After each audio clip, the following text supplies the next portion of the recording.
Hai, kembali lagi bersama channel PKN itu keren. Karena apa? Memang PKN itu keren. Belajar PKN, belajar Pancasila itu keren.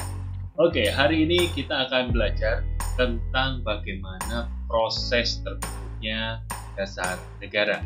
Jadi, simak videonya berikut ini ya. Oke, hari ini kita akan belajar tentang perumusan dan penetapan Pancasila. Ini adalah materi paling awal di kelas 7. Jadi kelas 7 bab 1. Coba dilihat gambar ini. Kalau menurut kamu Pancasila itu apa sih? Ya, yang jelas Pancasila itu ada. Nah, ini dia. Pancasila itu terdiri atas dua kata, yaitu panca dan sila. Panca itu berarti 5 dan sila berarti dasar. Jadi Pancasila ini berarti 5 dasar. Ini sebetulnya diambil dari bahasa Sanskerta. Bahasa Sanskerta itu adalah bahasa Indonesia kuno pada zaman kerajaan. Coba kamu perhatikan gambar berikut ini. Menurut kamu ini gambar apa ya? Di sini kalau kita lihat ya, ada yang sedang duduk, ada yang sedang berdiskusi. Kira-kira ini gambar apa ya? Yang jelas ini pasti gambar orang sedang berdiskusi. Nah, ini juga ada gambar kedua. Gambar kedua masih sama, cuman ini bedanya kalau di sini ada orang Jepang yang di situ. Siapakah dia?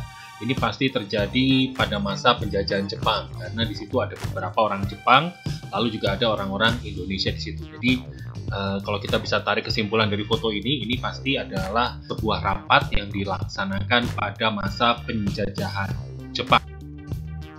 Oke, ini dia. Mereka tadi itu adalah BPUPKI atau disingkat Badan Penyelidik Usaha-Usaha Persiapan Kemerdekaan Indonesia. Nah, mereka inilah yang membuat dasar negara Indonesia. Ada yang tahu dasar negara Indonesia itu apa? Oke, kita akan kembali membahas proses pembentukan dasar negara. Jadi dalam membuat dasar negara kita, itu butuh proses yang cukup panjang. Oke, saya akan coba ceritakan dari awal. Jadi tahun 1942 Indonesia itu dijajah oleh Jepang. Jepang masuk dan menjajah Indonesia. Nah, Jepang ini menjajah Indonesia itu dengan kejam ya. Ini adalah foto dari sebuah koran yang dikeluarkan di masa penjajahan Jepang. Coba dilihat, di situ ada gambar orang tapi sangat kurus. Ini adalah orang-orang yang menjadi romusa. Apa itu romusa? Romusa itu adalah orang yang melakukan kerja paksa. Jadi romusa itu kerja paksa tapi di zaman Jepang. Mereka kalau tidak mau nurut terhadap Jepang, maka yang terjadi adalah kepala mereka akan dipenggal oleh Jepang. Jadi Jepang itu kejam sekali terhadap bangsa Indonesia. Nah, saat menjajah Indonesia, jadi bersamaan waktunya saat Indonesia dijajah Jepang, sebetulnya Jepang ini juga sedang berperang melawan negara lain, yaitu Amerika Serikat. Keterlaluan ini ya Jepang ya. Dia menjajah Indonesia, tapi dia juga lagi perang dengan Amerika Serikat. Untuk itu, Jepang membutuhkan bantuan rakyat Indonesia. Nah, supaya rakyat Indonesia mau membantu, maka Jepang akhirnya menjanjikan kemerdekaan bagi bangsa Indonesia. Jepang bilang begini, kalau orang Indonesia mau bantu Jepang melawan Amerika Serikat, maka nanti setelah selesai perang, Jepang pasti akan memberikan kemerdekaan bagi Indonesia. Nah, untuk bukti keseriusan Jepang menjanjikan kemerdekaan ini, maka Jepang membuat yang namanya BPUPKI, atau dalam bahasa Jepangnya adalah Dokuritsu Junbi Chosakai. Nah, tujuannya dibuat BPUPKI ini adalah untuk mencari tahu apa saja yang dibutuhkan untuk kemerdekaan Indonesia di kemudian hari. Mari kita lihat, ini ada sebuah gambar. Wah, gambar siapa ini? Wih, kalau dilihat ini ganteng juga ya. Ya, ini pasti orang Jepang dan dia cukup berwibawa. Nah, ini gambar yang selanjutnya, dia menggunakan baju baju tentara. Ini adalah seorang Perdana Menteri Jepang pada waktu itu. Namanya Kuniaki Koiso. Dia adalah Perdana Menteri Jepang yang menjanjikan kemerdekaan dan akhirnya dialah yang mendirikan BPUPKI. Jadi Kuniaki Koiso inilah yang mendirikan BPU. Mari kita lihat kali ini gambar siapa. Wow, siapa ini? Ini ada seorang Indonesia pastinya ya. Dia kalau dilihat ini pakai baju bangsawan, ini baju kerajaan. Siapakah dia? Ya, inilah yang namanya Rajiman Weddiodiningrat. Rajiman Weddiodiningrat ini ditunjuk oleh Jepang menjadi ketua BPUPKI atau Dokuritsu Junbicho Sakai. Nah, kalau dilihat tugasnya apa sih BPUPKI ini? BPUPKI punya tugas. Yang pertama, menyelidiki hal-hal yang dibutuhkan bila nanti Indonesia merdeka. Lalu yang kedua, menyusun dasar negara. Dan yang ketiga, merancang RUUD atau Rancangan Undang-Undang Dasar. Nanti selepas pembelajaran ini kita juga akan belajar tentang proses pembuatan Undang-Undang Dasar yang sama panjangnya prosesnya dengan pembuatan dasar negara. Kita lanjutkan dulu ya. Baik, kita lihat ini ada 3 gambar. Siapa saja mereka? Mereka inilah yang merumuskan dasar negara. Maksudnya begini, 3 orang ini yang punya ide tentang dasar negara. Muhammad Yamin punya ide, Dr. Supomo, Mr. Supomo namanya ya, punya ide, Insinyur Soekarno juga punya ide. Lalu mereka berdiskusi. Nah, siapakah ide yang diambil untuk menjadi dasar negara kita? Nanti kita lihat ya. Oke, kita akan lihat satu-satu masing-masing setiap tokoh tadi punya ide apa sebagai dasar negara Indonesia. Kita mulai dari Muhammad Yamin dulu. Tanggal 29 Mei 1945, Muhammad Yamin menyampaikan usul dasar negara. Nah, Muhammad Yamin ini mengemukakan 5 usulan dasar negara. Ini biasanya kalau Muhammad Yamin itu dengan istilah peri. Jadi yang nomor 1 itu peri kebangsaan, yang kedua peri kemanusiaan, yang ketiga peri ketuhanan, keempat peri kerakyatan, dan yang kelima kesejahteraan rakyat. Jadi 5 dasar negara inilah yang diusulkan oleh Muhammad Yamin. Jadi kalau kita mau ingat saja Muhammad Yamin dengan peri-perinya, ya kan? Jadi Muhammad Yamin itu usulannya banyak perinya. Ada peri kebangsaan, peri kemanusiaan, peri ketuhanan, peri kerakyatan, dan kesejahteraan rakyat. Kita lanjutkan yang kedua ya. Ya, inilah dia, Profesor Dr. Mr. Supomo. Ini mengemukakan usulannya sebagai dasar negara. Sama, jumlahnya juga 5. Dia usulkan tanggal 31 Mei 1945. Yang pertama, usulan dia, persatuan. Yang kedua, mufakat dan demokrasi. Lalu yang ketiga, keadilan sosial. Yang keempat, kekeluargaan. Dan yang kelima, musyawarah. Jadi dia ungkapkan usulannya ini. Lalu berdiskusi lagi. Kita lanjutkan dulu. Nah, kali ini yang usulan Soekarno. Jadi Soekarno ini mengusulkan 5 dasar negara. Dan Soekarno bilang bahwa 5 usulan dasar negara ini dia beri nama Pancasila.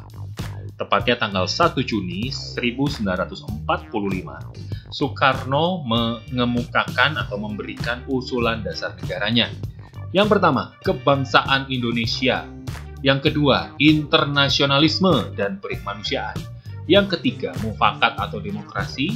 Yang keempat, kesejahteraan sosial. Dan yang kelima, ketuhanan yang Maha Esa. Kalau kamu lihat, usulan Soekarno ini nama Pancasilanya diambil ya menjadi dasar negara sekarang. Tapi yang sisanya agak berbeda dengan Pancasila yang sekarang. Nah, kok bisa ya? Oke, singkat cerita, dari 3 orang tadi, yang diambil adalah usulan dari Soekarno. Jadi, akhirnya BPUPKI sepakat bahwa Pancasila karyanya Soekarno itu yang paling lengkap dibanding Muhammad Yamin dan Supomo.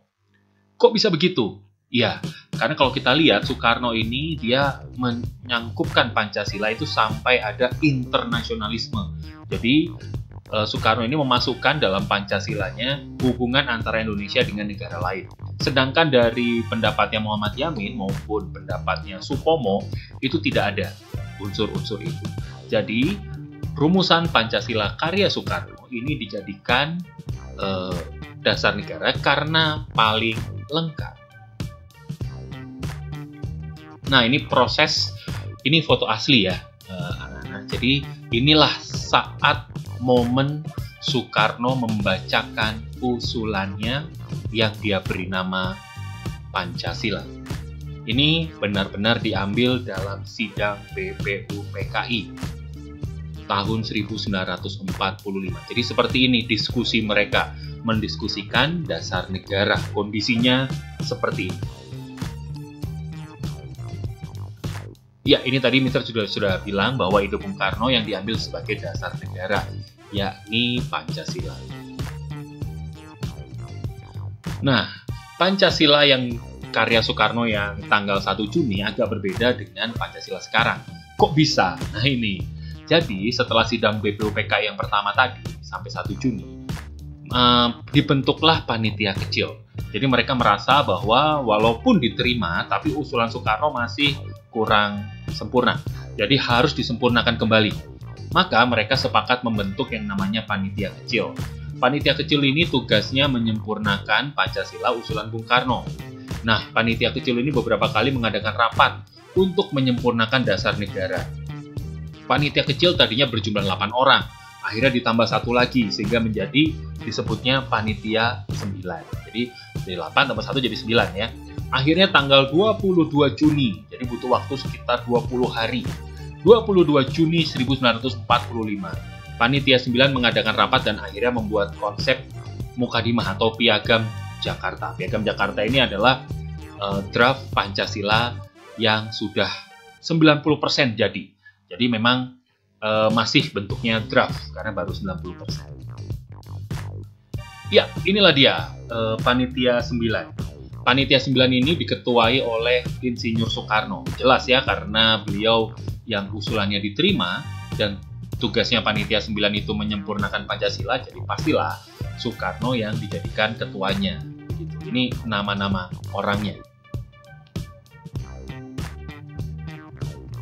Oke, jadi tadi setelah Panitia 9 selesai bekerja, ini Piagam Jakarta. Coba kamu lihat. Ini isinya Piagam Jakarta. Tuh lihat, sila pertama, ketuhanan dengan kewajiban menjalankan syariat Islam bagi pemeluk-pemeluknya. Sila kedua, kemanusiaan yang adil dan beradab. Sila ketiga, persatuan Indonesia. Sila keempat, kerakyatan yang dipimpin oleh hikmat kebijaksanaan dalam permusyawaratan perwakilan. Sila kelima, keadilan sosial bagi seluruh rakyat Indonesia. Agak beda ya dengan Pancasila yang sekarang. Nah, kok bisa? Kita akan lanjutkan. Oke, jadi setelah ada tadi itu BPUPKI selesai melakukan tugasnya, jadi bikin dasar negara sudah, lalu mereka melanjutkan dengan bikin rancangan undang-undang dasar dan selesai. Akhirnya BPUPKI dibubarkan karena memang tugasnya sudah selesai, dan BPUPKI diganti dengan badan atau lembaga baru yang dinamakan PPKI atau Panitia Persiapan Kemerdekaan Indonesia. Anggota PPKI sebetulnya nggak jauh beda dengan BPUPKI, hanya bedanya ketuanya saja. Kalau di BPUPKI, ketuanya itu Rajiman. Kalau di PPKI, ketuanya adalah Insinyur Soekarno dan wakilnya Muhammad Hatta. Nah ini, tadi yang masih misteri ya. Kenapa Piagam Jakarta atau draft atau Pancasila yang masih 90% dibuat itu kok beda dengan Pancasila sekarang? Bedanya di mana? Ada yang tahu? Ya, pasti kelihatan ya pada sila pertamanya. Sila pertamanya Piagam Jakarta dengan sila pertama Pancasila itu berbeda. Nah, sekarang kita akan coba melihat kenapa kok bisa beda, bagaimana prosesnya. Oke, jadi setelah Piagam Jakarta terbentuk, selesai tanggal 22 Juni, mereka BPUPKI ini melanjutkan dengan membuat rancangan Undang-Undang Dasar. Nah, setelah prosesnya berjalan tanggal 17 Agustus itu terjadi proklamasi. Nah, setelah selesai proklamasi, tanggal 18 Agustus akan dilakukan rapat PPKI pertama. Nah, ini kita balik kembali ke tanggal 17 Agustus. Sore hari, wakil-wakil dari Kristen dan Katolik, mereka datang ke rumah Bung Hatta. Mereka keberatan dengan bunyi sila pertama, yaitu keharusan menjalankan syariat Islam bagi pemeluknya. Lalu mereka pun berdiskusi dengan Bung Karno, Bung Hatta, dan anggota PPKI. Jadi tanggal 17 Agustus dari sore sampai malam mereka berdiskusi. Akhirnya apa? Akhirnya mereka dengan semangat kekeluargaan, dengan semangat kebersamaan dan toleransi, akhirnya anggota PPKI lainnya setuju bahwa sila pertama Pancasila itu dijadikan hanya ketuhanan yang Maha Esa. Jadi tidak ada keharusan menjalankan syariat Islam kembali. Nah, setelah sudah setuju, besoknya saat rapat PPKI pertama tanggal 18 Agustus 1945, akhirnya PPKI pun sepakat semua merubah sila pertama saja dari Pancasila. Ya, ini ya, jadi ada keberatan itu tadi ya, akhirnya dirubah menjadi ketuhanan yang Maha Esa sampai sekarang. Jadi setelah dirubah lalu disahkan menjadi Pancasila hingga sekarang Pancasila yang kita kenal ada 5, ya itulah yang ada. Oke, pada tanggal 18 Agustus 1945 PPKI melakukan sidang dan keputusannya begini. Yang pertama, menetapkan UUD 1945. Jadi yang rancangan bikinan BPUPKI yang tadi, rancangan Undang-Undang Dasar ini akhirnya disahkan oleh PPKI. Jadi yang kerja BPUPKI, tapi yang mengesahkan adalah PPKI, gitu ya. Lalu yang kedua, PPKI menghasilkan keputusan juga pada sidangnya tanggal 18 Agustus 1945 adalah memilih presiden dan wakil presiden.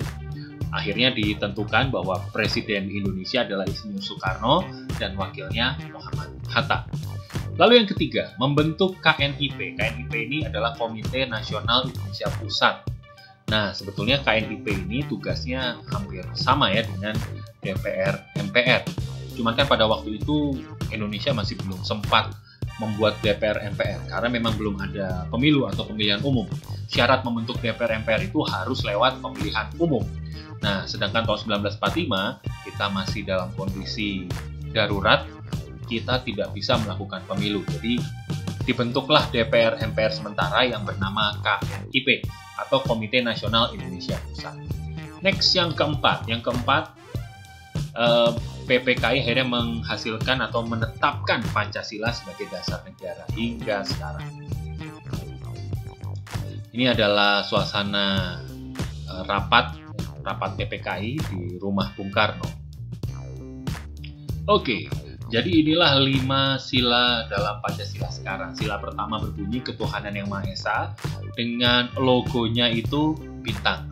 Jadi sila pertama itu ada di tengah dari Pancasila ini. Lalu sila kedua, kemanusiaan yang adil dan beradab. Itu lambangnya adalah rantai. Itu ada di bawah situ ya. Lalu yang ketiga, persatuan Indonesia. Lambangnya adalah pohon beringin. Yang keempat adalah kerakyatan yang dipimpin oleh hikmat kebijaksanaan dalam permusyawaratan perwakilan. Logonya adalah kepala banteng. Dan yang kelima, keadilan sosial bagi seluruh rakyat Indonesia. Logonya adalah padi dan kapas. Ini gambar Pancasila yang lebih jelas lagi. Kalau tadi memang agak pecah, yang ini lebih jelas ya. Kamu bisa lihat inilah Pancasila yang kita kenal sekarang.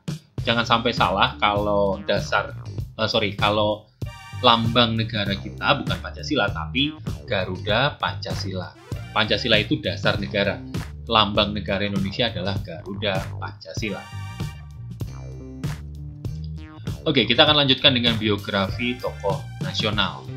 Kita akan melihat tokoh-tokoh nasional yang sudah membuat dasar negara.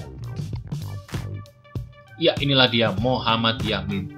Profilnya nanti kamu bisa baca sendiri. Ini profil dari Muhammad Yamin, yang jelas dia punya andil dalam mencetuskan salah satu ide pembentukan dasar negara. Jadi ya, Muhammad Yamin dengan peri-peri. Kita lanjutkan. Mr. Dr. Supomo, ini dia adalah seorang ahli hukum. Dia juga mencetuskan salah satu ide dari dasar negara Indonesia. Kita lanjutkan dulu. Nah, ini Insinyur Soekarno. Insinyur Soekarno ini adalah yang mencetuskan Pancasila, dan akhirnya Pancasila diterima sebagai dasar negara. Makanya setiap tanggal 1 Juni saat beliau mencetuskan Pancasila itu diperingati sebagai hari kelahiran Pancasila. Jadi setiap tanggal 1 Juni sekarang itu biasanya tanggal merah karena kita memperingati hari kelahiran Pancasila. Ini dia Soekarno. Nah, ini Dr. Rajiman Weddiodiningrat. Dia adalah ketua dari BPUPKI. Gitu ya. Jadi dia memang sangat jenius dan dia menginspirasi banyak pergerakan nasional.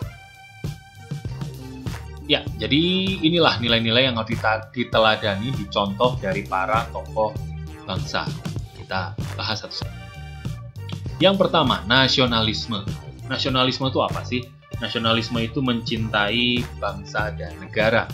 Nasionalisme itu artinya bangga dan mencintai. Nah, ada dua jenis nasionalisme. Yang pertama, nasionalisme sempit. Ini mencintai bangsa dan negara, tapi membenci bangsa lain. Ini yang nggak boleh.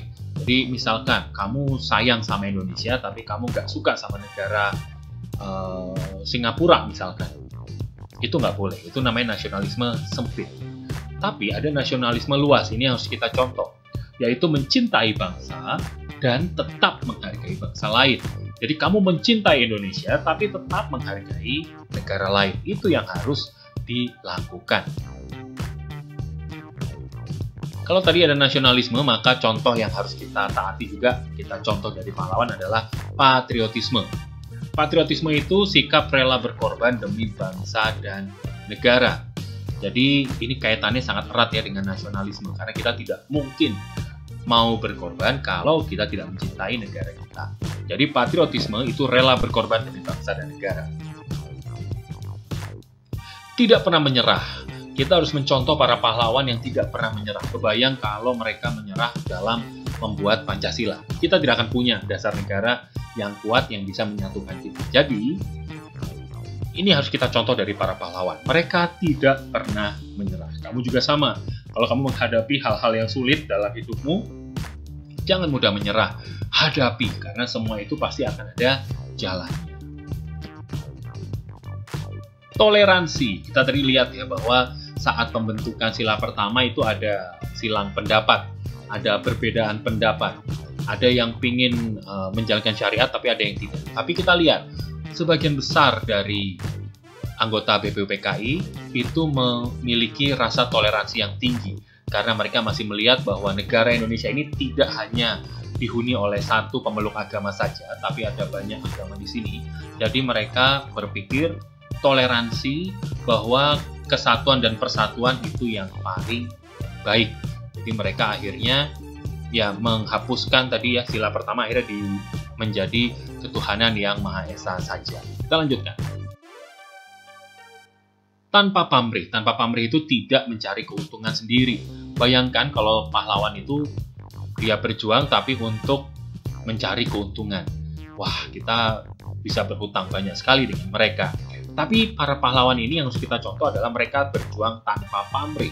Mereka berjuang tanpa mengharap keuntungan. Ini yang harus kita contoh.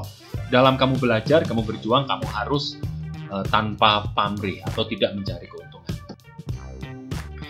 Next, bertanggung jawab. Ini yang harus kita contoh juga dari para pahlawan. Mereka sangat bertanggung jawab. Mereka itu berjuang sampai akhir dan bertanggung jawab dengan kegiatan atau dengan apa yang mereka kerjakan. Jadi ini juga kamu harus contoh tanggung jawab, ini penting ya. Kamu harus memiliki sikap tanggung jawab. Oke, itu saja pembahasan kita hari ini. Nanti kita akan lanjutkan dengan pembahasan-pembahasan dari bab yang lain. Kita ketemu lagi tentunya di lain kesempatan. Bye. Ya, tadi kita sudah belajar tentang bagaimana proses pembentukan sebuah dasar negara. Jadi ternyata terbentuknya Pancasila itu butuh proses yang sangat panjang. Maka sebagai generasi penerus bangsa, kita harus menjaga Pancasila tetap menjadi dasar negara kita dari sekarang sampai selamanya. Makanya kamu jangan pernah lelah untuk belajar PKN. Karena apa? Belajar PKN itu seru dan belajar PKN itu keren. Oke, kita akan ketemu lagi di video-video pembelajaran PKN lainnya. Terima kasih atas partisipasi kalian di video hari ini. Kalau suka, kalian bisa like dan subscribe channel PKN. Kita ketemu lagi ya di video-video lainnya. Bye.